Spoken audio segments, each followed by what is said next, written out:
Hello friends, welcome to my YouTube channel. आज मैं फिर आप लोगों के सामने एक न्यू वीडियो लेकर के आई हूँ जिसमें साइकोलॉजी का एक बहुत ही इम्पोर्टेंट टॉपिक है, वो है बुद्धि यानी इंटेलिजेंस। इसके बारे में डिस्कस करेंगे। चलिए इस वीडियो को स्टार्ट करते हैं। सबसे पहले बुद्धि यानी इंटेलिजेंस क्या है, इसकी परिभाषा एवं स्वरूप यानी definition and nature of intelligence के बारे में पढ़ते हैं। बुद्धि के बारे में सबसे पहले जानते हैं क्या है बुद्धि। बुद्धि एक ऐसा सामान्य शब्द है जिसका प्रयोग अपने दिन प्रतिदिन के बोलचाल की भाषा में काफी करते हैं। यानी बुद्धि क्या है, जिसका यूज हम अपने डेली लाइफ में बोलचाल की भाषा में करते हैं, जैसे कि तेजी से सीखने तथा समझने, अच्छे स्मरण तथा तार्किक चिंतन आदि गुणों के लिए हम दिन प्रतिदिन की भाषा में बुद्धि शब्द का प्रयोग करते हैं। तो बुद्धि एक ऐसा शब्द है, बुद्धि वो है जिसका यूज हम अपने डेली लाइफ में जैसे कुछ सीखने, समझने, स्मरण करने, कोई किसी भी चीज के बारे में सोचने की जो क्षमता होती है उस शब्द को, उसको क्या कहते हैं, बुद्धि कहते हैं। बुद्धि शब्द को परिभाषित करते हुए सबसे पहले बोरिंग ने 1923 में बुद्धि की एक परिभाषा देते हुए कहा कि बुद्धि परीक्षण जो मापता है वही बुद्धि है। पर इसका कुछ स्पष्ट अर्थ नजर नहीं आ रहा है, कुछ इसका मीनिंग ही नहीं समझ में आ रहा है, जिसके कारण इसका कुछ स्पष्ट डेफिनेशन पता ही नहीं चला। बाद में बहुत सारे ऐसे मनोवैज्ञानिक आए जिन्होंने बुद्धि सबको अलग अलग रूपों में परिभाषित किया और इतने सारी परिभाषाएं दी जिनको 3 भाग में बांट दिया गया। वो उसमें से पहला परिभाषा क्या है वो देखिए। पहले श्रेणी में उन परिभाषाओं को रखा जाता है, 3 श्रेणी में बांट दिया गया इन परिभाषाओं को। और पहले श्रेणी में किसको रखा गया, जिसमें बुद्धि को वातावरण के साथ समायोजन यानी एडजस्टमेंट करने की क्षमता के आधार पर परिभाषित किया गया है। हम अपने आसपास, हम अपने वातावरण में कैसे एडजस्ट करते हैं अपने आप को, वो जो एडजस्ट करने की जो क्षमता होती है हमारी, वही बुद्धि कहलाती है। ये पहले श्रेणी में रखा गया। जो व्यक्ति जितनी ही जल्दी वातावरण के साथ समायोजन कर लेता है यानी एडजस्टमेंट कर लेता है, उसे उतनी ही तीव्र बुद्धि का समझा जाता है। जो भी आदमी अपने आस पड़ोस, अपने दूसरे व्यक्ति के साथ और वातावरण में जो भी चीज है उन सभी के साथ जितनी जल्दी, जितनी तीव्रता से अपने आप को उसमें एडजस्ट कर लेता है, वो एडजस्टमेंट जो है जिस तरह से करता है उस व्यक्ति को उस तरह की बुद्धि वाले समझे जाते हैं। जो जितनी जल्दी कर लेता है उसको तीव्र बुद्धि माना जाता है, जो जितनी धीमी गति से करता है उसको मंद बुद्धि माना जाता है। ये तो पहले श्रेणी का था। अब हम दूसरे श्रेणी में क्या है उसको देखते हैं। अब हमारा दूसरा श्रेणी है। इस दूसरे श्रेणी में क्या है कि जिसमें बुद्धि को सीखने की क्षमता, एबिलिटी टू लर्न के रूप में परिभाषित किया गया है। जिस व्यक्ति में यह क्षमता जितनी अधिक होती है, जैसे हम किसी भी चीज को सीखते हैं, जब कोई बुक पढ़ते हैं, किसी टॉपिक को पढ़ते हैं और उसको जितनी ही जल्दी हम सीख लेते हैं, तो जो आदमी जितनी जल्दी सीख लेता है उसको क्या बोलते हैं कि उस व्यक्ति का बुद्धि उतना ही तीव्र है। और जो जल्दी नहीं सीख पाता है, बहुत ही मतलब एक बार में, जैसे हम किसी चीज को एक ही बार में सीख लेते हैं, और कोई आदमी होता है जो 10 बार उसको पढ़ता है, 10 बार समझता है, तो उस व्यक्ति को मंद बुद्धि समझा जाएगा। तो ये था हमारा दूसरा श्रेणी। अब हमारा तीसरा क्या है उसको देखते हैं। अब तीसरी श्रेणी है जिसमें बुद्धि को अमूर्त चिंतन यानी एब्स्ट्रैक्ट रीजनिंग करने की क्षमता के रूप में परिभाषित किया गया है। यह क्षमता जिस व्यक्ति में जितनी हुई होगी उस व्यक्ति में बुद्धि भी उतनी ही होगी। तीसरी श्रेणी में हमारी बुद्धि को अमूर्त चिंतन करने की क्षमता के रूप में परिभाषित किया गया है। किसी भी चीज को, जैसे कि मैथमेटिक्स है, उस चीज को हम इस सब्जेक्ट को हम कैसे समझते हैं, कितनी आसानी से समझ पाते हैं, इस सब्जेक्ट को हम कितना जल्दी कर पाते हैं। तो इस तरह की समझने की प्रक्रिया को तीसरी श्रेणी में रखा गया है। फ्रेंड्स, हमने तीनों श्रेणियों को पढ़ लिया कि तीनों श्रेणी में किस किस तरह का परिभाषा दिया गया है मनोवैज्ञानिकों द्वारा। लेकिन बाद में बहुत सारे ऐसे मनोवैज्ञानिक आए जिन्होंने यह अनुभव किया कि बुद्धि का जो ये तीनों श्रेणी का जो परिभाषा है वो एक ही बेसिस पे है। लेकिन इन तीनों श्रेणियों में एक त्रुटि है। वो त्रुटि यह है कि तीनों श्रेणियों में जो परिभाषा दिया गया है वो एक ही आधार को मानकर दिया गया है, एक ही पक्ष को मानकर दिया गया है। और इन तीनों परिभाषाओं को अनुभव करने के बाद बहुत सारे मनोवैज्ञानिक आए जिन्होंने अपने अपने भाषाओं में, अपने अपने शब्दों में बुद्धि को परिभाषित किया, जिनमें से वेक्सलर भी एक है। वेक्सलर ने ने 1939 में बुद्धि को परिभाषित करते हुए कहा कि बुद्धि एक समुच्चय या सार्वजनिक क्षमता है जिसके सहारे व्यक्ति उद्देश्यपूर्ण क्रिया करता है, विवेकशील चिंतन करता है तथा वातावरण के साथ प्रभावकारी ढंग से समायोजन करता है। यानी बुद्धि एक समुच्चय, एक ऐसा सार्वजनिक क्षमता है जिसके सहारे व्यक्ति उद्देश्यपूर्ण क्रिया करता है, जिस भी क्रिया को करता है उसके लिए वो उद्देश्य रखता है अपना, विवेकशील चिंतन करता है तथा वातावरण के साथ प्रभावकारी ढंग से समायोजन करता है, यानी एडजस्टमेंट करता है। किसी भी चीज के साथ अपने आप को कैसे एडजस्टमेंट करके रखते हैं, उस क्षमता को क्या कहते हैं, बुद्धि कहते हैं। और इस परिभाषा को किसने परिभाषित किया? वेक्सलर ने किया। कब किया? 1939 में किया, ये याद रखिएगा।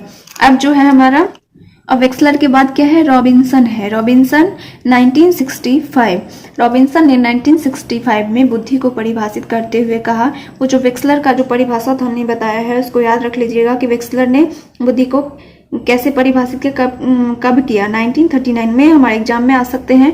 और उसके बाद है रॉबिन्सन। रॉबिन्सन ने 1965 में बुद्धि को परिभाषित करते हुए कहा कि बुद्धि से तात्पर्य संज्ञानात्मक व्यवहारों के संपूर्ण वर्ग से होता है जो व्यक्ति में सूझ द्वारा समस्या समाधान करने की क्षमता, नई परिस्थिति के साथ समायोजन करने की क्षमता, अमूर्त रूप से सोचने की क्षमता तथा अनुभवों से लाभ उठाने की क्षमता को दिखलाता है। रॉबिन्सन ने क्या कहा कि हमारे जो संज्ञानात्मक व्यवहार हैं, संज्ञानात्मक व्यवहार यानी हमारे जो चिंतन करने की जो क्षमता है, सीखने की जो क्षमता है, समझने की जो क्षमता है, उसके संपूर्ण वर्ग से होता है बुद्धि का तात्पर्य। जो व्यक्ति सूझबूझ से, अपने सूझबूझ से किसी भी प्रॉब्लम को कैसे कैसे सॉल्व करता है, किसी भी नई परिस्थिति में, नई जगह में, नई चीज के साथ अपने आप को कैसे एडजस्ट करता है, अमूर्त रूप से सोचने की क्षमता यानी किसी भी सब्जेक्ट को, किसी भी चीज को कितना जल्दी वो क्लियर कर पाते हैं, कितना जल्दी समझ पाते हैं, इन सारे अनुभवों से जो उनको लाभ उठाने की क्षमता दिखलाते हैं उसको क्या कहते हैं?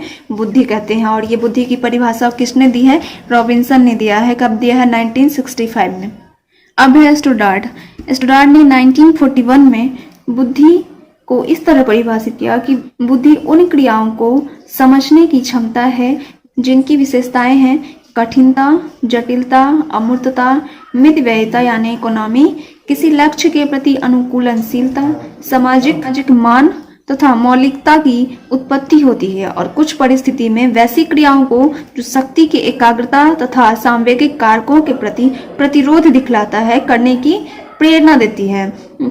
यानी स्टुडार्ट ने कहा कि बुद्धि उन क्रियाओं को समझने की क्षमता है जिनकी कुछ विशेषताएं हैं, और वो विशेषताएं क्या है? कठिनता, जटिलता, अमूर्तता और अपने किसी लक्ष्य के प्रति अनुकूलनशीलता, सामाजिक मान तथा मौलिकता की उत्पत्ति होती है। ये उस क्रिया को करने की विशेषताएं हैं। और कुछ परिस्थिति में वैसी क्रियाओं को जो शक्ति की एकाग्रता, हमारे अंदर जो भी एनर्जी है, जो भी शक्ति है, उसके लिए उसके प्रति एकाग्रता तथा सांवेगिक कारकों के प्रति प्रतिरोध दिखलाता है, करने की प्रेरणा देती है। कौन देती है? बुद्धि। और बुद्धि को स्टुडार्ट ने इस तरह से परिभाषित किया है। सो फ्रेंड्स, इतने सारी परिभाषाओं को पढ़ने के बाद ये बहुत सारे ऐसे परिभाषाएं मनोवैज्ञानिकों ने दिए। इन सभी परिभाषाओं की एक सामान्य विशेषता यह है कि इन परिभाषाओं में बुद्धि को कई तरह की क्षमताओं का योग माना है। बुद्धि के अंदर एक ही तरह की क्षमता नहीं आती, बहुत सारे क्षमताएं हैं और इन सारे क्षमताओं के योग को बुद्धि कहा गया है। यही कारण है कि ऐसे परिभाषाएं जो है काफ़ी प्रचलित है, काफ़ी लोकप्रिय है। और यही परिभाषाएं जो है हमारे बुक्स में भी आते हैं। और इन सारे परिभाषाओं को जो है एनालाइज करने के बाद एक तथ्य पर हम पहुंचते हैं। और वो क्या है? देखिए, सबसे पहला है बुद्धि विभिन्न क्षमताओं का योग है। हमने कहा है आपको कि बुद्धि के अंदर जो है, हमारे अंदर जो है एक ही तरह की क्षमता नहीं होती है, बहुत सारी क्षमताएं होती है। और बुद्धि जो है बहुत सारे क्षमताओं का क्या है? योग है। दूसरा है बुद्धि के सहारे व्यक्ति किसी समस्या के समाधान में सूझ का सहारा लेता है। जब भी हम किसी प्रॉब्लम में आते हैं, जब भी हमें किसी समस्या को समाधान करना पड़ता है, तो अपने सूझबूझ का सहारा लेते हैं, अपने सूझबूझ से अपने प्रॉब्लम को सॉल्व करते हैं। ये सूझबूझ जो आता है किसके सहारे से आता है? बुद्धि के सहारे से। तो बुद्धि के सहारे से व्यक्ति किसी समस्या को सॉल्व कर सकता है। तीसरा है बुद्धि के सहारे व्यक्ति उद्देश्यपूर्ण कार्य करता है। हमें क्या करना है, कैसा उद्देश्य है हमारा, और ये हम इसको कैसे पूरा करेंगे, अपने उद्देश्य को कैसे पूरा करेंगे, ये उद्देश्यपूर्ण कार्य करवाता है कौन? बुद्धि। चौथा है बुद्धि व्यक्ति को वातावरण के साथ प्रभावकारी ढंग से समायोजन करने में मदद करता है। बुद्धि से हम क्या करते हैं, अपने वातावरण में कैसे एडजस्ट करते हैं अपने आप को, ये क्षमता जो है क्या है, बुद्धि है। अब 5वां है, बुद्धि से व्यक्ति में विवेकशील चिंतन तथा अमूर्त चिंतन करने में भी मदद मिलती है। हम किसी भी चीज को सोचते हैं, उसके बारे में चिंतन करते हैं, ये किस क्षमता से आती है, ये जो क्षमता है चिंतन करने की क्षमता, वो किसके सहारे करते हैं, बुद्धि के सहारे। अब 6ठा क्या है, बुद्धिमान व्यक्ति प्रायः कठिन एवं जटिल कार्य को समझकर करते हैं। जो व्यक्ति जितने ही बुद्धिमान होते हैं, कठिन कार्य को, जटिल कार्य को, जो हमारा बहुत ही टफ काम होता है, उसको कितने सूझबूझ के साथ करते हैं, उससे ये पता चलता है कि कौन व्यक्ति कितना बुद्धिमान है, कौन व्यक्ति मंद बुद्धि है, कौन व्यक्ति एवरेज बुद्धि वाला है। ये हम अपने कार्य को किस तरह से करते हैं, यही बतलाता है कि वो व्यक्ति किस तरह का है। उनके कार्यों में मौलिकता अधिक होती है। पी.ई. वर्णन ने 1969 में बुद्धि संप्रत्यय को 3 अर्थ में बतलाए, जिनमें पहला है जननिक क्षमता के रूप में बुद्धि, इंटेलिजेंस एज जेनेटिक कैपेसिटी। क्या होता है, इस अर्थ में बुद्धि को पूर्णतः वंशागत होता है। बुद्धि को व्यक्ति का एक आनुवांशिक गुण माना जाता है। इसे हेब 1978 में बुद्धि ए कहा, जो बुद्धि का एक जीनोटाइपिक प्रकार है। वर्णा ने बुद्धि के संप्रत्यय को 3 भागों में बांटा, जिनमें पहला है जननिक क्षमता के रूप में बुद्धि, कि बुद्धि क्या है, एक पूर्णतः वंशागत है। बुद्धि को जेनेटिक कैपेसिटी माना गया है, बुद्धि को पीढ़ी दर पीढ़ी माना गया है। और इस परिभाषा को हेब ने 1978 में बुद्धि ए के रूप में बताया, जिन्हें एक जीनोटाइपिक प्रकार कहा गया है।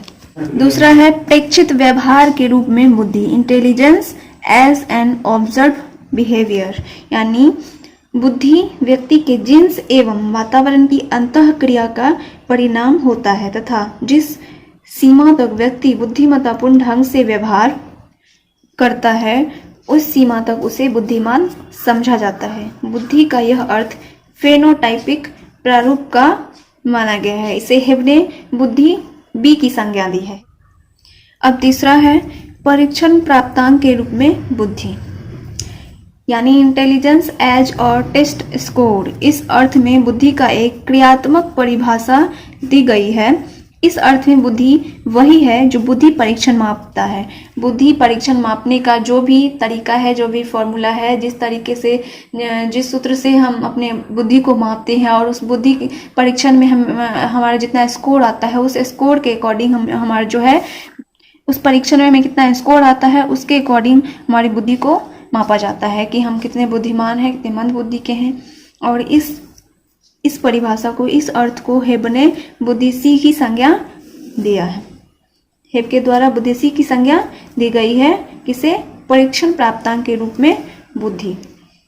बुद्धि के तीनों संप्रत्ययों को पढ़ने के बाद सैटलर ने 1974 में बताया कि बुद्धि ए, बी तथा सी में बुद्धि सी के साथ कई समस्याएं हैं। बुद्धि के ए, हेब द्वारा जो बुद्धि ए, बुद्धि बी और बुद्धि सी की संज्ञा दी गई है, उन तीनों में बुद्धि ए और बुद्धि बी को छोड़कर सी को जो है, सैटलर ने कहा कि कारक है जो बुद्धि सी को गलत साबित कर सकता है। जैसे कि बहुत से ऐसे कारक हैं जो परीक्षार्थी के परीक्षा निष्पादन को कम कर सकता है। इनमें परीक्षार्थी में अभिप्रेरण की कमी, अभिप्रेरण यानी मोटिवेशन की कमी, परीक्षण के स्वरूप से अनभिज्ञ होना, परीक्षण के स्वरूप से अवगत न होना, परीक्षा का क्या रूल रेगुलेशन है, उसका क्या स्वरूप है, इसके बारे में अगर हमें नहीं पता है तो हो सकता है कि हमारा जो एग्जाम होगा वो उतना अच्छा नहीं होगा। हम जितना स्कोर ला सकते हैं एग्जाम में उतना नहीं ला पाएंगे और हमारा परफॉर्मेंस जो होगा बहुत ही कम होगा। परीक्षण के निर्देश को ठीक से न समझना, एग्जाम के जितने भी निर्देश दिए होते हैं उनको अगर नहीं समझते हैं, नहीं पता रहता है, परीक्षक का अविश्वास आदि प्रमुख है। जैसे कि एग्जामिनर जो है हम पे उतना बिलीव नहीं कर पाता है कि हम जो है बहुत अच्छा परफॉर्मेंस कर सकते हैं। ऐसे कंडीशन में जो है परीक्षार्थी क्या करता है, बहुत ही अपना उसका जो परफॉर्मेंस होता है बहुत ही कम होता है, और उस सिचुएशन में क्या होता है कि हमारा स्कोर बहुत ही कम आता है। और ऐसा नहीं है कि जो व्यक्ति बुद्धिमान रहता है वो बिना किसी इन्फॉर्मेशन के ही अपने एग्जाम को बहुत अच्छे से क्लियर कर पाएगा। इस तरह क्या होता है कि बुद्धि सी जो है, बुद्धि सी के अनुसार कि अगर हमारा स्कोर एग्जाम में कम आया तो हम मंदबुद्धि हो सकते हैं, लेकिन ऐसा नहीं है। अगर जैसे कि सडनली अगर हमें किसी चीज़ के बारे में नहीं पता है और उसके बारे में हमारा एग्जाम लिया जाए तो हो सकता है कि हमारा स्कोर बहुत कम आएगा, लेकिन इसका ये मतलब नहीं है कि हम जो हैं बहुत ही मंदबुद्धि के हैं। तो ये जो तीनों संप्रत्यय था उसमें बुद्धि सी जो है उसमें कुछ त्रुटि है, कुछ दोष है। सो सेटलर ने यही बताया कि बुद्धि के जो तीनों संप्रत्यय हैं उसमें बुद्धि सी जो है उसमें कुछ दोष पाए गए हैं। कब बताया? 1974 में। तो जब परीक्षा निष्पादन में इन कारणों से कमी आ जाती है, और ये जो ऊपर हमने बताया है कि इन सब कारणों से जो हमारा स्कोर है वो कम पड़ सकता है, तो उसे भी बुद्धि सी के अर्थ में के अनुसार कम बुद्धि का समझा जाता है। बुद्धि सी के अकॉर्डिंग ये सारे कंडीशन में क्या करते हैं, हम अपने आप को मंद बुद्धि समझ लेते हैं, जो कि सच्चाई नहीं है। सो आज का जो हमारा टॉपिक था वो खत्म हो गया है। जितने भी साइकोलॉजी के स्टूडेंट हैं उन तक ये वीडियो जरूर पहुंचाइएगा। So thanks. हमारा जो नेक्स्ट वीडियो आएगा